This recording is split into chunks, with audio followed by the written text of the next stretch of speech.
দেখো অনেকে বলে ভাইয়া আপনি 268তম হয়েছেন বুয়েটে, তাও তো লাফান কেন?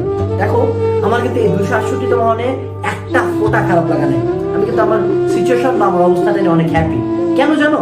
কারণ আমার ক্যালিবার বুয়েটে চান্স পাওয়ার মতোই ছিল না।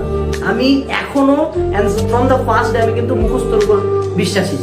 এবং সবাই বলে যে মুখস্থ বিদ্যাতে বুয়েটে চান্স হয় না, বুয়েটের জন্য বেসিক লাগে, এই লাগে, ওই লাগে। আমি কিন্তু জানতাম যে আমার এদের ওটা হবে না, আমি কিন্তু ওটা পারতাম না। বাট আমি কিন্তু আমার সর্বোচ্চ ক্যালিবারটা দিছি, জান দিয়ে দিছি, মরে গেছি, মরার মতো পড়ার পরে বুয়েটে 268তম হয়েছে। আমার কিন্তু খারাপ লাগা কাজ করে না যে আমি বুয়েটে কেন আমার এত পিছনে সিরিয়াল, এত পিছনে আসলে না। তুমি চান্স পাওয়ার পর্যন্ত মনে হবে যে পিছনে, চান্স পাওয়ার পরে বুঝতে পারবে যে কেন সিরিয়ালটা আসলে ম্যাটার করে না। বাট সেটু সে যে আমার কিন্তু খারাপ লাগাটা নাই, কারণ I am giving it my all, আমার সব দিয়ে দিছি। সো ভাই আমি কেমনে বুঝবো আমি সব দিছি? কথাটা তোমরা কেউই সব দাও নাই।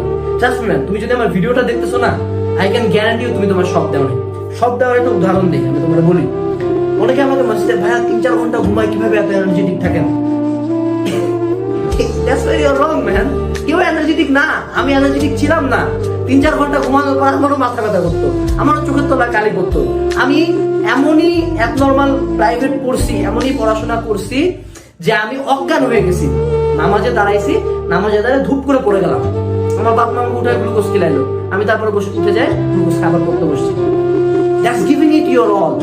অ্যাডমিশন টাইমে আমার সিভিয়ার ডায়রিয়া, 7-9 বার গেছি, আমি পুরো এমন হেলপালাই গেছে, তার মধ্যে আমি পড়ছি, উল্টা আমি বেডের মধ্যে শুয়ে পড়ছি। আমি কিন্তু কোনো কিছু বাদ দিইনি। আমার এমনও টাইম গেছে অ্যাডমিশন সময় আমি 6টা করে কোচিং করেছি, সকাল 9টার দিকে বের হইছি, রাত 9টার দিকে বাসায় ঢুকছি, ফার্ম গেটের পুরা গলি টলি ঘুরে পরীক্ষা টরীক্ষা দিয়ে আসছি। এন্ড তারপরেও কিন্তু আমি কোনো কমপ্লেন করি আমি রাতের বেলা পড়ছি।